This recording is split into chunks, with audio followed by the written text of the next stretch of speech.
Hello everyone, my name is Ms. Disha Avdhani and today we'll continue with our human resource management subject.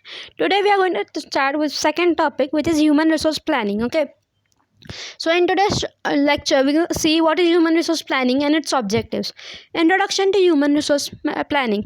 In simple terms, human resource planning means deciding the number and type of human resources required for each job, unit and total company for a particular future date in order to carry out organizational activities. Human resource planning means basically what? That we are estimating how many human resource we are going to require, not just today but tomorrow also, in a future time also. Okay, for a long term, even not for a very long period, but at least for a year, or let's say 2-3 years in our future site. Okay, so we are planning human resource means what? We are going to decide how many people we are going to require, how many human resource we are going to require, what quality of human resource we are going to require, at what post human resources are we going to require, how many we are going to be required, and total overall planning of those human resources is nothing but human resource planning. Okay, next is planning or human resource is more important than planning for any other resource, as the demand for latter depends upon the size and structure of the former, whether it is a country or in an industry. The management of human resource hardly begins from human resource planning. In fact, it is the basis for most of the other functions. Okay, so here it is said that human resource planning is the most important planning. Okay, even though other plannings, it says that other plans are less important as compared to human resource planning. Human resource planning is the most important. Why is it the most important? Because the how much quality we decide or how much quantity of human resource we decide will eventually decide the output that a company is generating. Okay, when we need 5 people, then we plan according to that way, how what quality of 5 people we require, what education qualification they should have, what kind of skill sets they should have, and we that way hire these people. And when we hire that people, when we hire the best quality of people, and according to the need of the organization, they will generate the output which is favorable for the company. Okay, maybe it an industry or a country, whenever human resource planning it comes, it is the most important thing to do. Okay, whenever we have good human resource, because of good human resource planning, we'll have the good input. Okay, we'll have good input, then we can put other supplies and get the best output from our organization. Okay, so next is Mr. E.W. Witter viewed human resource planning as a process by which an organization should move from its current manpower position to its desired manpower position. Through planning management, strive to have the number and right kind of people at the right place at the right time, doing things which result in both organizational and the individual receiving maximum long-term benefits. Here Mr. Vetter, what does he say? It is a process which organization should move from its current manpower to desired manpower position. It is planning about the future manpower that we are going to need. Example, we are an IT company. Okay, we have currently 50 employees, engineers working under our hand. Okay, and we want to expand our business, as there's a lot of potential in the industry. So in future, let's say in 2 years, we are planning to open one more branch. So human resource planning starts today, that if we are going to open another branch, what kind of employees we are going to require, how many number of employees we are going to require, at what time, at what position, at what place, and what things they are going to do. All this is decided before, and that is nothing but human resource planning. Okay, through planning management, strive to have the right number and the right kind of people. So we are going to see what kind of people exactly we want. We won't want just engineers, we will also need some general staff. Okay, which will help in smooth processing of the organization. We'll also need some managers, we'll need some receptionists, we'll need some, let's say, HR manager also there. Okay, so what kind of people we need, what different positions we have already available, we are going to need, thinking about that. So finding those right kind of people and the right place and at the right time. Okay, if we want the people 2 years later, why are going to hire today? No, there's no need to hire today, we'll need at the right time only, when the organization's branch is about to open. Its work is under process, and in 2-3 months or you can say 5-6 months, the organization's branch is actually going to be physically open. At that time we should be thinking about hiring these people. Till that time we can find what we need and how we need about these people. Okay, next is, in order to have a maximum output, long term benefits, this planning is very important. We need to plan right number of people that we want, right kind of people that we want, at the right place, doing the right things. Okay, so this is very important. Planning is nothing but deciding in advance what we are going to need for our future. Okay, next, according to Leon C. Magison, human resource planning is an integrated approach to performing the planning aspects of the personal function in order to have a sufficient supply of adequately developed and motivated people to perform the duties and tasks required to meet organizational objectives and satisfy the individual needs and goals of the organizational members. So, according to Lenon, human resource planning is an integrated approach to performing the planning aspects of personal function in order to have sufficient supply. Okay, so it's the same thing that Leon sir is saying, that it is an integrated approach. We are going to think of overall about planning, overall about human resources. Okay, it is a personal function. Personal function is what? It is related to human resource. Personal means what? Human resources.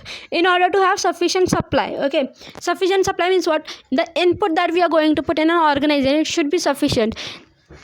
If the workload say 20 hours or 30 hours per day, so how many people we are going to require to complete the 30 hours workload per day is what kind of sufficient people would be there. Okay, if should we hire 6 people, should we hire 4 people, should we hire 5 people? So here the sufficient amount is important over here. Okay, so sufficient adequate amount of employees, when we put in our organization, they will give maximum output over here. Okay, and these people shouldn't be just in numbers, they should be highly motivated also. They should have the skill sets that we require in our organization also, so that they perform their duties and tasks and meet the objectives of an organization. Okay, here we are doing all this process for what? For achieving the organization's objective. Whatever we want to complete, suppose a project in about say a month's time. Okay, so the approx project time completion is say let's say 1000 hours a day. Total 1000 hours will be required to complete that particular project. So how many human resources are we going to require? Number of human resources we are going to require, the quality or the skill sets the human resource should have, that should be considered while planning. Next, how many hours per day that human resource should work, what kind of output is expected from each human resource. These all comes under human resource planning. Okay, so next, human resource planning may be viewed as foreseeing the human resource requirements of an organization and the future supply of human resource. So here human resource planning is about the requirements that are going to be generated in future. Okay, currently we have whatever we need, and in future what are we going to need is basic for human resource planning. Okay, making necessary adjustments between these two and organizational plans. Okay, so what current human resource we have and what we will be needing, making the balance between these two. Okay, next is foreseeing the possibility of developing the supply of human resource in order to match its requirement by introducing necessary changes in the functions of human resource management. Okay, it's not just what currently we have, but what we are going to need in future. Okay, the goals of human resource and the company should match somewhere. Okay, human resource, the whatever employees we are going to have in our future or we currently have, their goals and company goals should match. After that, how to develop or what to develop the human resource, these are also important thing. Okay, training and planning, training development of these human resources is also another important point in human resource planning. Okay, in this definition, human resource means skill, knowledge, values, abilities, commitments, motivation, etc. in addition to the number of employees. Here, just number of employees we are going to require is not necessary, but also what kind of skill sets the human resource should have, what kind of knowledge, what kind of values, what kind of ability and commitments, and most important, motivation the human resource should have in order to get the desired results for our organization. So in short, if we conclude what is human resource planning, it is nothing but planning for how many human resources we are going to require, what quality of human resources we are going to require, at what time we are going to require, at what place we are going to require, and what should be the skill sets within that human resources, how much motivation they should have, how much commitment they should have in the organization, so that this all work together comes out as an output which is desired for the organization. Overall, why we are doing all these things? So that the output of our organization in future should be the goal we already have for our organization. Okay. Next is study objectives of human resource planning. First one is to recruit and retain human resources of required quality and quantity. Okay. First one is to recruit, means to hire what kind of human resources we want, not just quantity wise but quality wise also. Okay. And to retain also. Okay. We have best employees right now. How to retain them? This is also another important task, because when we have good quality of human resource, it is bound that they are human resources that employees of our organization are snatched by other companies also. Other companies give them in amazing packages, they give them extra incentives and all that things to attract towards themselves. But how to retain our current employees is also a part of human resource planning. Okay. Next, to foresee the employee turnover and make the arrangement of minimizing turnover and filling up the consequent vacancies. Okay.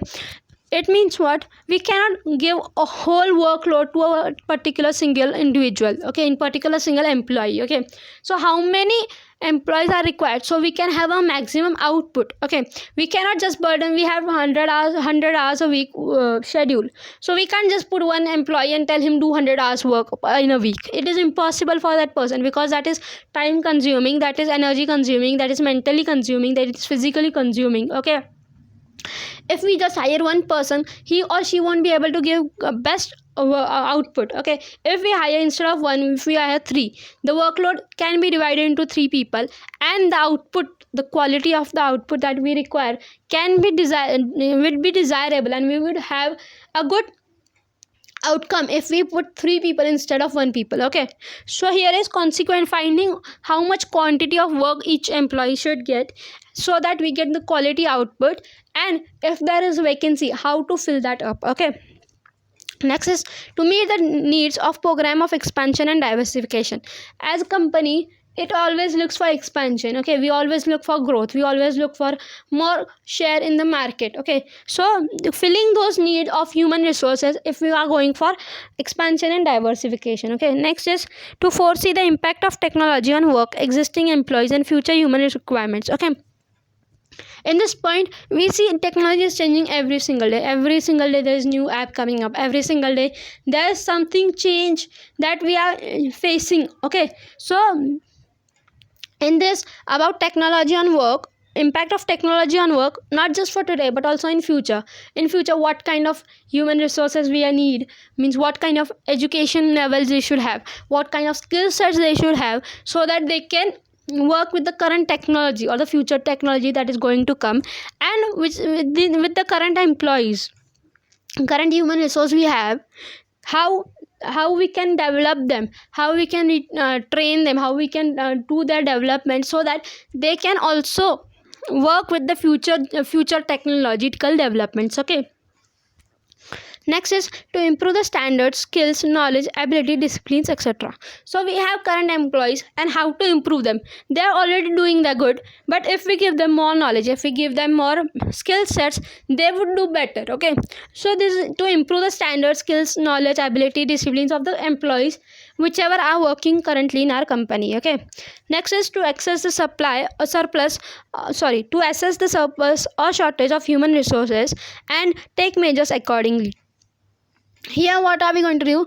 We are continuously going to evaluate how many human resources we have. Is it more than required, or is it less than required? Does the output is appropriate to the need of organization, and does our organization's human resource feel a lot of pressure of work, or are happy with the pressure of work, or feel that they are not doing enough.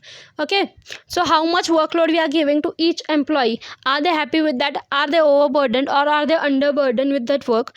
Looking all that, and supplying, understanding all that, viewing all that things, and taking measures accordingly. Means, if we are currently in our organization, employees feel they're overburdened with work, they have lot of work, they do lot of overtime working. So here, human resource planning, what does it come? That we need to hire more human resource, so that the current employees in our organization don't feel overburdened with the work. Okay, next is to minimize imbalance caused due to non-availability of human resource of right kind, right number in the right time and right place. Okay, so here is minimizing the imbalance. Okay, means what? Imbalance means what? One person is doing a lot of work, one person is not doing anything, because the second person doesn't have the right skill sets. Okay, right, or he hasn't come on the right time, or isn't a right kind of person that we need in the organization. So here, what are we going to do? We are trying to reduce the imbalance.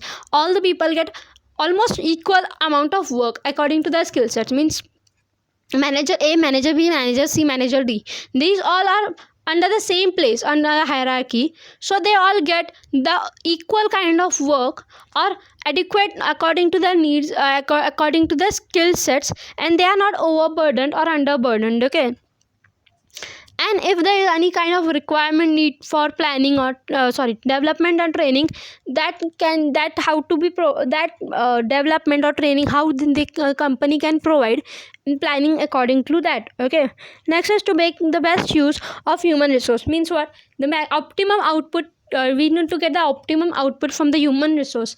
Okay, if we have engineers, how we can get maximum output, so that they give the best quality of work also, and they do not feel overburdened with the work also. Okay, next is to estimate the cost of human resource. Okay, human resource doesn't come for free. If we hire an employee, we have to pay for that. Okay, so costing according to the company's budget is also human resource planning. Okay, example, you have started a company recently. Okay, so and you require five engineers. Your need is 5 engineers, and each engineer, let's say we pay 30,000 to each engineer, as it's the basic training, basic freshers we are taking. Okay, so here our total budget goes 1,50,000 per month of organization. We are going to spend every year 1,50,000. Every month 1,50,000 for on our employees. Is this under our budget, or is it very expensive for for our organization? If it is very expensive, or if we can't afford that much, we'll think of reducing the number of human resources that we are going to hire. Okay, or we can, if we can afford that and we have little bit budget more also left, should we hire more people so that our organization can progress ahead? Okay, so this is all planning that needs to be estimated. Okay, so estimation of cost of human resources is another important point. Next is to maintain industrial relations by maintaining optimum level and structure of human resource. In this, industrial relation means what? And the specifically the internal industrial relations. Okay, the relation between a manager and an employee, the relation between subordinate and the senior. Okay, this all should be at optimum level, and the structure of human resources should be in that way that the work environment is happy, the work environment is fruitful for every employee in the organization. Okay, thank you.